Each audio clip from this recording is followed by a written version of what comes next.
Shalom Bapak Ibu, Saudara-saudari yang saya kasih dalam Tuhan. Bapak Ibu sekalian, saya ingin menyampaikan sesuatu yang sebetulnya Tuhan sudah beritahukan kepada kita melalui firman-Nya, melalui tuntunan, melalui pewahyuan yang luar biasa. Ketika bulan Januari, Februari, bahkan awal Maret yang lalu tahun 2020 ini, Tuhan menuntun saya untuk berbicara, berkhotbah masalah level up.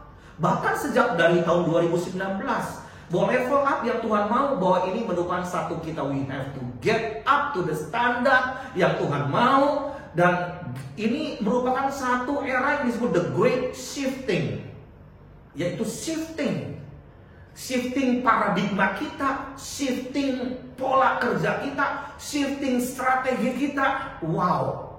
Nah, mungkin selama beberapa bulan ini kita baru sadar, inilah yang dimaksudnya. Bagaimana Dirjen WHO yang bernama Tedros Adhanom mengatakan bahwa dunia tidak akan bisa kembali lagi kepada masa yang dahulu.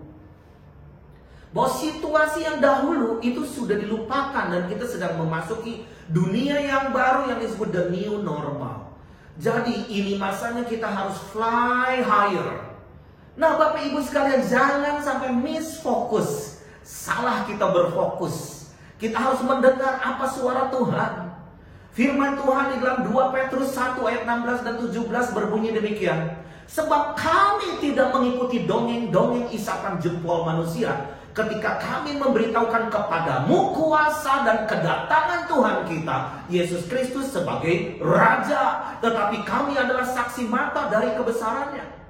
Kami menyaksikan bagaimana ia menerima kehormatan, kemuliaan dari Allah Bapa ketika datang kepadanya suara yang maha mulia yang mengatakan, inilah anak yang kukasihi, kepadanya lah aku berkenan. Bapak Ibu sekalian, ini sesuatu janji yang luar biasa, bahwa kita bukan mendengar satu dongeng ketika kita mendengar berita firman Tuhan. Itu dari Allah yang benar, Allah yang maha kuasa. Dua nabi terbesar sepanjang sejarah yang tertulis akan jadi dua saksi Allah di akhir zaman, itu Musa yang mewakili hukum Tuhan, Elia yang mewakili nabi.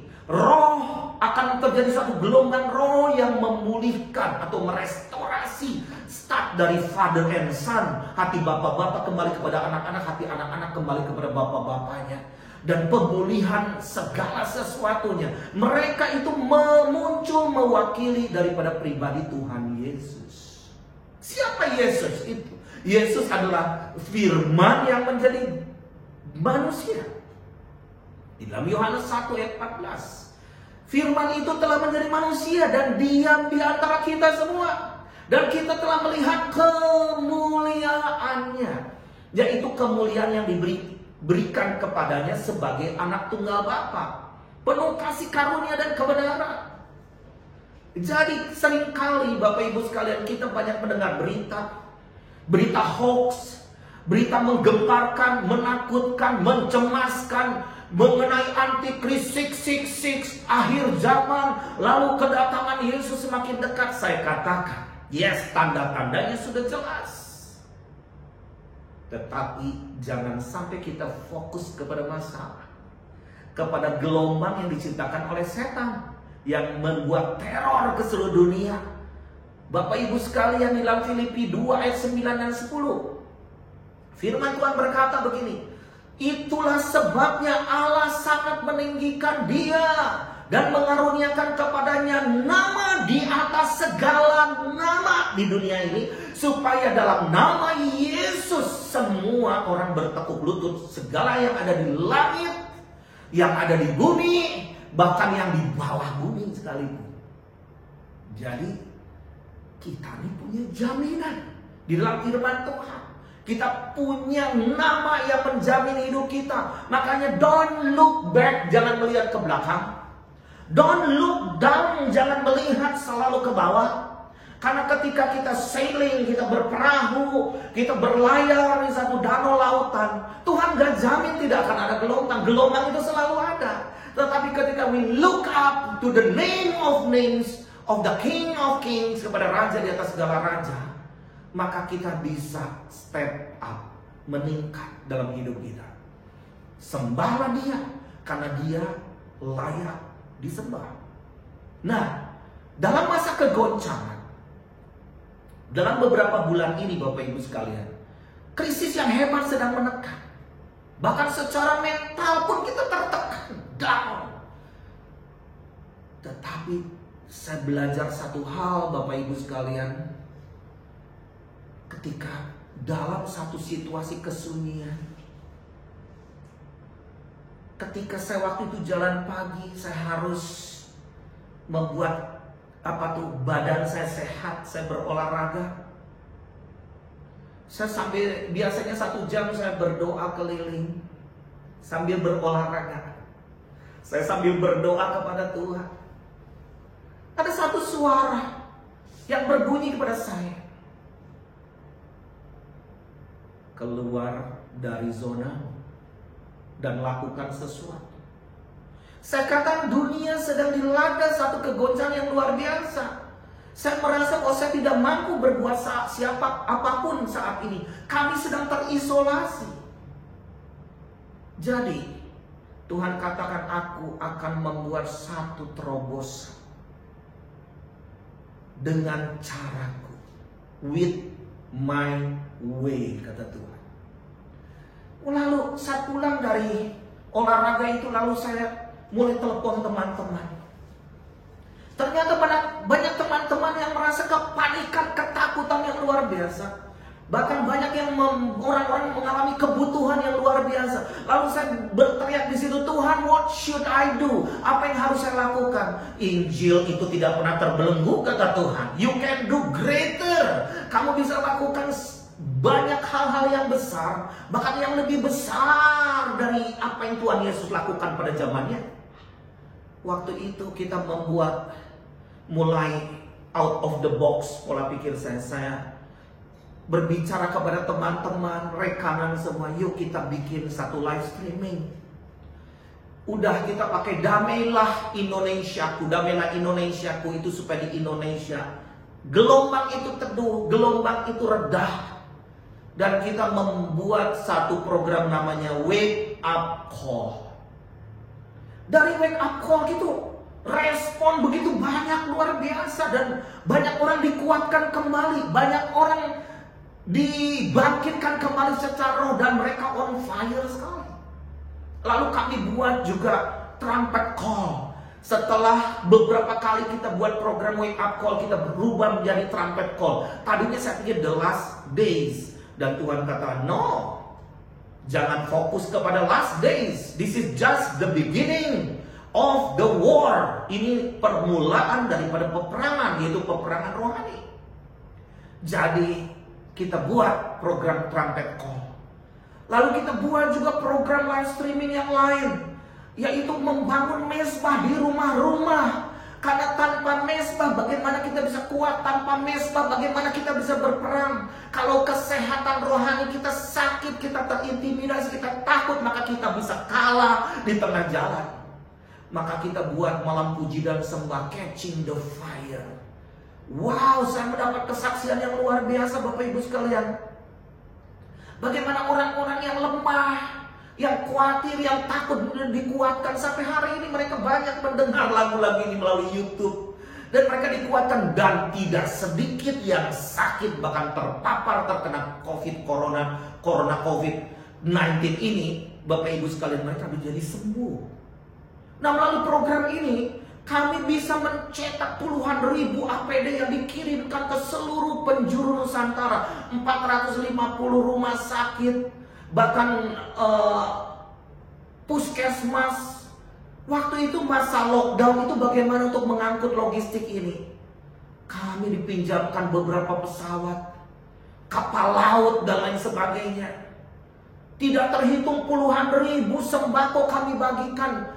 Tidak terhitung puluhan ribu nasi bungkus kita bagikan di seluruh Indonesia. Dan sesuatu yang luar biasa sedang terjadi. Teman-teman mereka begitu luar biasa bekerja siang dan malam dalam masa lockdown. Mereka bisa melakukan sesuatu perkara out of the box, di luar kemampuan mereka. Dan Tuhan berkata, lihatlah bahwa aku adalah Tuhanmu. Nah, Bapak Ibu sekalian, sebelum masa pandemi COVID-19 di Indonesia, yaitu pada awal Maret, saya pergi ke Brasil waktu itu. Saya ikut dengan rombongan Pak Niko Nyotora Harjo. Itu saya mendapat satu pesan dari Tuhan mengenai level up. Level up. Dan setelah itu saya pergi ke Israel. Di Israel Tuhan berbicara banyak kepada saya mengenai ready for the great shifting. Nah, jadi kita sedang memasuki satu era pada saat ini. Dalam masa-masa ke depan, yaitu era VUCA. Apa itu VUCA? VUCA itu adalah singkatan VUCA. Tetapi inilah era yang berbahaya karena disebut fog war. Apa itu fog war? Itu adalah foggy, di mana masa di dalam peperangan itu kita tidak bisa melihat jelas di mana lawan. Jadi kita harus berjaga-jaga dan saling menjaga. Nah, VUCA inilah istilah militer pada tahun 90-an. Jadi di fog war itu kita nggak bisa mapping lagi kekuatan lawan. Kita harus berjaga-jaga senantiasa dan menjaga rekanan kita. VUCA ini singkatan dari volatility, V-nya, perubahan yang cepat sekali. Dari Internet of Things menjadi artificial intelligence, virtual reality, Bitcoin, cryptocurrency, juga teknologi 5G, dan kita sedang memasuki revolusi 4.0. U-nya uncertainty, yaitu tidak ada jaminan bahwa kita bisa aman atau mapan. Lalu C-nya complexity, yaitu kompleksitas, itu regulasi pemerintah bisa berubah-berubah dalam sesaat. Akan banyak kompetisi, muncul haters, disrupsi teknologi, perubahan pola konsumsi yang berubah, totally change, berubah dari zaman dahulu. Ya, A-nya yang terakhir adalah ambigu atau ambiguity, yaitu situasi yang membingungkan, tidak bisa memakai strategi lama. Nah, Bapak Ibu sekalian, saya tahu di balik segala situasi penelaahan dunia, justru akan bangkit satu generasi excellent, generasi yang luar biasa, generasi yang cinta kepada Tuhan yang luar biasa. Mereka akan put trust on Him, to the name of names, kepada nama di atas segala nama. Di dalam Roma 10 ayat 8 sampai 11. Tetapi apakah katanya? Firman itu dekat kepadamu, yakni di dalam mulutmu, di dalam hatimu. Itulah firman iman yang kami beritakan. Sebab jika kamu mengaku dengan mulutmu bahwa Yesus adalah Tuhan, dan percaya dalam hatimu bahwa Allah telah membangkitkan Dia dari antara orang mati, maka kamu akan diselamatkan. Karena dengan hati orang percaya, Tuhan katakan, dan dibenarkan, dan dengan mulut orang mengaku dan diselamatkan. Karena kitab suci berkata, barang siapa yang percaya kepada Dia tidak akan dipermalukan.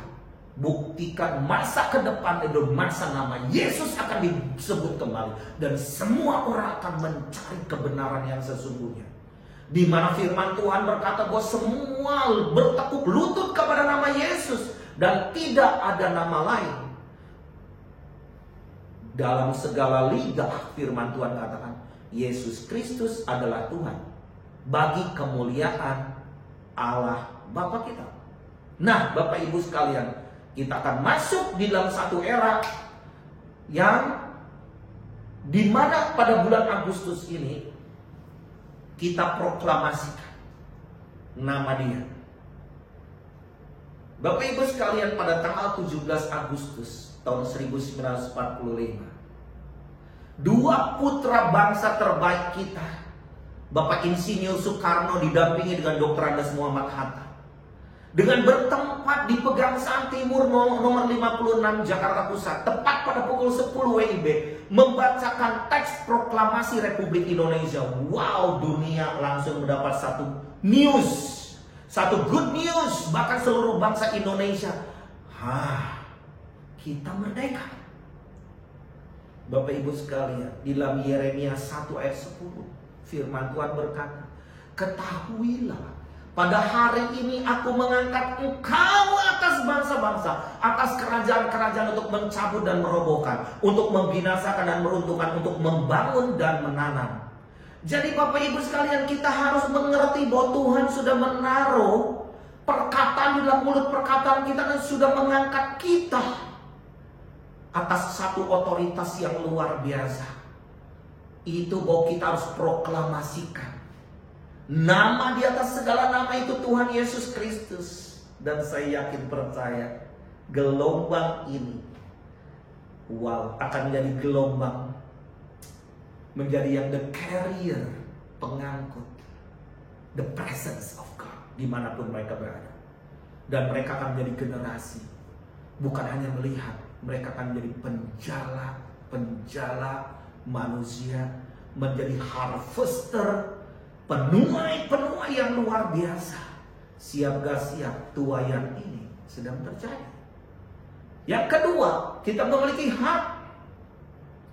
Coba kalau kita buka di dalam Lukas 22 ayat 29, firman Tuhan mengatakan, aku menentukan hak-hak kerajaan bagi kamu, sama seperti Bapakku menentukan bagiku kerajaan.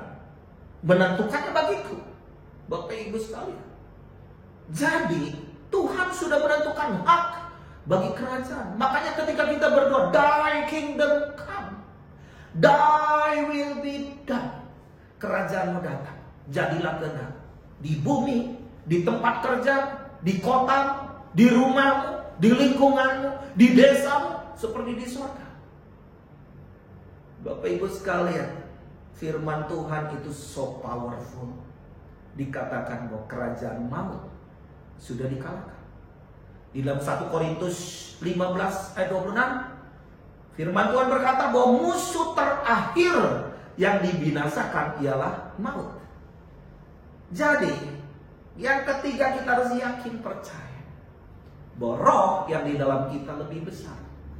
1 Yohanes 4 ayat 4b, firman Tuhan berkata, sebab roh yang ada di dalam kita, roh yang ada di dalam kamu, dimanapun Anda berada saat ini, lebih besar daripada roh yang ada di dalam dunia ini. Wow, luar biasa sekali. Dunia sedang arrange sesuatu, baik mungkin one world order, one world religion, satu sistem currency, pembayaran, semua seluruh dunia. Ini sudah dekat saja sebetulnya akan jadi cashless society, tidak ada uang cash lagi. Tetapi kita punya kerajaan yang tidak pernah tergoncangkan. Semua kerajaan akan digoncangkan. Langit bumi akan digoncangkan. Kalau kita melihat gempa bumi terjadi di mana-mana, longsor terjadi di mana-mana, bahkan mungkin kelaparan akan terjadi. Don't worry, pemeliharaan Tuhan. Kita sedang melihat tahta Tuhan sedang turun atas bangsa kita. Dan Tuhan katakan bahwa kita ini lebih dari pemenang.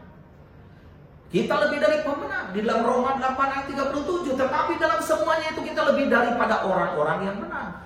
Dan oleh Dia yang telah mengasihi kita. Tetapi kita pun tetap harus waspada, sadar dan berjaga-jagalah lawan musuh iblis. Berjalan berkeliling bersama seperti singa yang mengaum-ngaum dan mencari orang yang dapat ditelannya. Bapak Ibu sekalian, dalam hari-hari ke depan, saya hanya mendapat sesuatu dari Tuhan. Fokus on Him. Look up. Hanya melihat, pandang wajahnya. Jangan hanya melihat pertolongannya terus. Dan yakinkan di dalam diri kita, hidup kita, keluarga kita, jangan ada mezbah yang runtuh. Berdoa bersama-sama, berfellowship. Dan juga membaca, merenungkan firman Tuhan. Jangan sampai api di dalam kita padam. Jangan sampai kalau api padam kita akan jadi self-pity. Kita akan jadi self-center. Bapak Ibu sekalian, dirikan tahta bagi Dia dimanapun kita berada. Dan kita yakin bahwa atmosfer kerajaan Allah akan datang. Bagi saudara yang sakit pada saat ini, berdoa sungguh-sungguh, Dialah Sang Penyembuh. Darah yang tercurah di atas kayu salib cukup bagi kita untuk menyembuhkan kita. Cukup membuat kita menjadi orang yang terkutuk menjadi diberkati. Bapak Ibu sekalian yang belum percaya pada Tuhan Yesus, baru setengah-setengah mempercayai nama Yesus. This is the time. Ini waktunya. Don't be late. Percaya kepada satu nama yang bisa menyelamatkan kita, yang bisa membawa kita masuk ke surga. Hanya satu karcis, nama Yesus Kristus. Mari kita berdoa. Bapa Sorgawi, kami bersyukur pertolongan Tuhan, penyertaan Tuhan atas kami terus berlaku. Kami bukan anak-anak piatu. Kami adalah anak-anak yang punya Bapa. Di dalam Roma 8 ayat 15. Bahwa tidak ada roh ketakutan yang membelenggu kami. Bahwa kami bisa memanggil Engkau ya Aba ya Bapa. Engkaulah Allah Immanuel. Firman yang sudah menjadi manusia. Turun ke atas bumi ini. Supaya kami tidak orphan lagi, kami tidak piatu. Tetapi Engkau selalu menyertai. Engkau memberi kebutuhan tepat pada waktunya. Bahkan di suasana kekeringan pun Tuhan akan memelihara kami secara sungguh. Dan bagi Engkaulah kami yang sakit juga, Engkaulah penyembuh. Penyembuh karena semua sakit penyakit sudah ditanggung di atas kayu salib. Kami berdoa setiap anak-anak-Mu yang mungkin mengalami sakit secara badani, secara fisik, atau yang terkena virus corona sekalipun, di dalam nama Tuhan Yesus sembuh saat ini. Dan bagi orang yang mungkin cemas, mengalami ketakutan, kekhawatiran yang luar biasa, ini saatnya bangkit untuk mempercayai Engkau lebih dari segalanya. Biarlah roh yang baru turun atas kami.